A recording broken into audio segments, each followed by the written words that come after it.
রহমতুল্লাহি ওয়া বারাকাতুহু। ভাইরা কই ম্যাম আমরা আলহামদুলিল্লাহ ভাইরা আমাদের যে ত্রাণ কার্যক্রম এটি শুরু হয়েছে শুক্রবারে। নিজামুল মুহিব ভাই কই? নিজামুল মুহিবের সামনে চলে আসেন। গত শুক্রবারে আমরা শুরু করেছি, এটি আজকে সোমবার অর্থাৎ চতুর্থ দিনের মতো আজ আমাদের কার্যক্রম চলছে। আমরা দুর্গত এলাকার যে পরিস্থিতির কথা শুনতে পেরেছি এবং আজকে বিশেষ করে যে আপডেট, আমাদের সর্বশেষ আপডেট আমাদের কাছে আছে, সেটার আলোকে আমরা বলতে পারি যে ত্রাণ কার্যক্রম আমাদের আরো বেশ কয়েকদিন পরিচালনা করা লাগবে। আলহামদুলিল্লাহ বলতেছেন, আমি তো আলহামদুলিল্লাহ না বলে ইন্নালিল্লাহ বলতেছি। কারণ আসলে ত্রাণ কার্যক্রম বেশি দিন পরিচালনা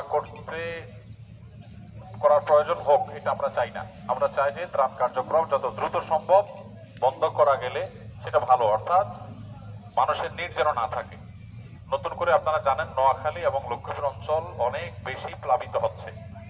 ওখানে আমাদের প্রতিদিন 12, 13টা, 14টা, 15টা, 16টা পর্যন্ত ট্রাক যাচ্ছে, বড় বড় কাভার্ড ভ্যান যাচ্ছে মাল ভর্তি হয়ে। তারপরে আমাদের স্থানীয় যারা আছেন তারা আমাদেরকে ডিমান্ড দিচ্ছেন যে মাল দিচ্ছেন সেটা আমাদের কিছুই হচ্ছে না।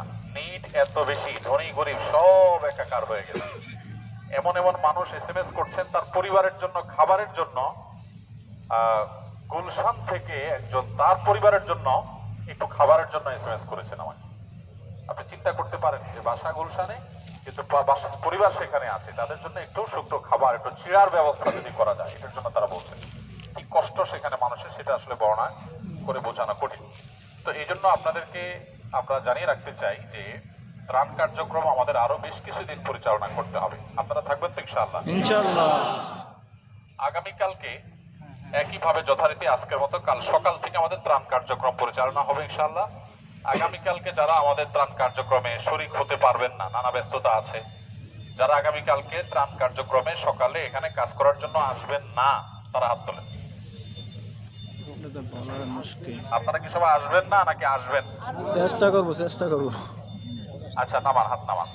এবার যারা কালকে সকালে ত্রাণ কাজে আসবেন, সময় দেওয়ার জন্য, কালকে সারাদিন থাকার জন্য যারা কালকে আসবেন তারা হাত তোলেন। কত হাত উঠছে আনুমানিক? আচ্ছা, হাত নামান। আগামীকালকে যেহেতু সরকারি ছুটি নাই, আজকে ছুটি ছিল, অনেকের জন্য সহজ হয়েছে। কালকে যেহেতু ছুটি নাই, কালকে আমাদের লোক সংখ্যা কম হবে, এটা স্বাভাবিক।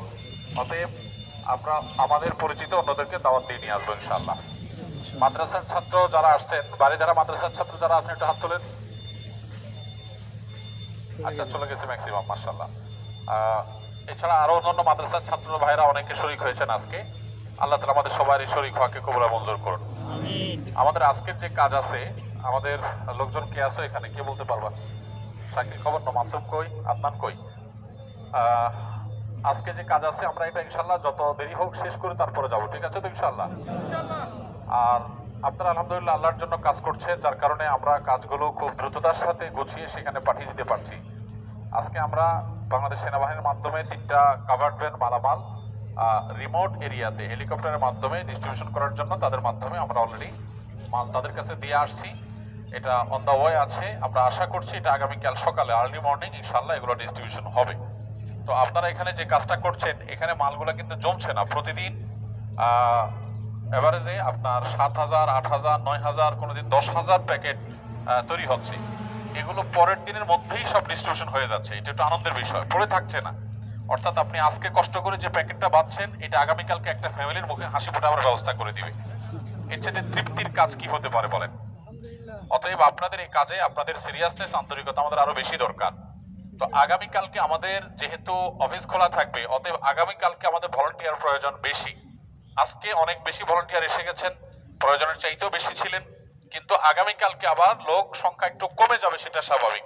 কিন্তু তারপরও আপনারা যারা আসবেন, তারা যদি সরোয়ার ভাই সামনে চলে আসেন, আমি খেয়াল করি নাই, আপনারা যারা আছেন তারা যদি আপনাদের বন্ধু বান্ধবদেরকে দাওয়াত দিয়ে, একজন একজন করে সবাইকে দাওয়াত দিয়ে যদি নিয়ে আসেন, তাহলে ইনশাআল্লাহ আমাদের লোকের সংকট হবে না। তো যারা আছেন তারা আসবেন তো ইনশাআল্লাহ? রাসেল ভাই আসেন, তানভীর ভাই কই? একটু দাঁড়ান, রাসেল ভাই একটু দাঁড়ান প্লিজ।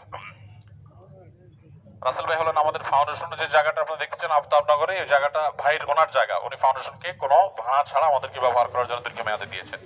এছাড়া মসজিদ কমপ্লেক্সে যে কাজ চলছে এটার কাজের মনিটরিং তত্ত্বাবধান এগুলো রাসেল ভাই করে থাকেন। আর আমাদের সরোয়ার ভাই ইন্ডিপেন্ডেন্ট ইউনিভার্সিটির প্রফেসর, আপনারা চিনেন সরোয়ার ভাইকে, সোশ্যাল অ্যাক্টিভিস্ট। সরোয়ার স্যার অনেক গুরুত্বপূর্ণ কাজ আঞ্জাম দিয়ে থাকেন আলহামদুলিল্লাহ, গবেষক মানুষ। যাই হোক, আমি আর এখানে বক্তব্য দেওয়ার জন্য দাঁড়াই নাই, বক্তব্য দেওয়ার সময় আমাদের হাতে অনেক কাজ আছে। আমি এখন অনুরোধ করবো আপনাদেরকে যে যার যেখানে কাজ আছে সে সেখানে কাজে নেমে যাবেন, এবং আমাদের স্কিলের যারা আছে তাদেরকে আমি বলবো তোমরা মেহরবানি করে যারা কাজে নাই তাদেরকে গেটের বাহিরে একটু বের হয়ে যাওয়ার জন্য অনুরোধ করবো। আর আপনাদেরকেও বলতেছি সবাই সহায়তা চাই, 10 মিনিটের জন্য গেটের বাইরে আপনারা থাকবেন যাদের কাজ নাই, মানে এখানে ঘোরাঘুরিটা করবেন না। আমি কি বোঝাতে পারছি? যারা কাজে আছেন কাজে থাকবেন, আর যাদের কাজ নাই তারা মেহরবানি করে 10-15 মিনিটের জন্য জাস্ট একটু বেড়ার বাহিরে দাঁড়াবেন, কারণ আমরা প্রতিদিন এখানে এলোমেলো পরিবেশ দেখতে পাই। আজকে থেকে আমরা নতুন করে একটা জিনিস শুরু করেছি, সেটা হলো যে আমাদের ত্রাণ বিতরণের যে প্যাকেজ আছে, প্রত্যেকটা প্যাকেজের মধ্যে আমরা এই লিফলেটটাকে ভাঁজ করে দিয়ে দিব।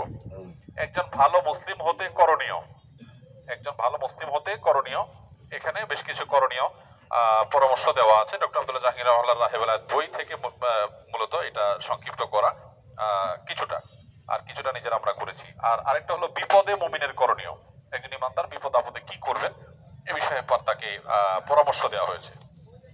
এটা ইনশাল্লাহ আমরা ব্যাপকভাবে প্রত্যেক প্যাকেটে প্যাকেটে দিব, শুধু খাবার নয়, বিপদ আপদে তাদের ডিপ্রেশন যেন না হয়, তারা যেন দুশ্চিন্তা না করে, সেজন্য তাদেরকে আমরা মোটিভেশনের জন্য কাগজটা ইনশাল্লাহ দেবো।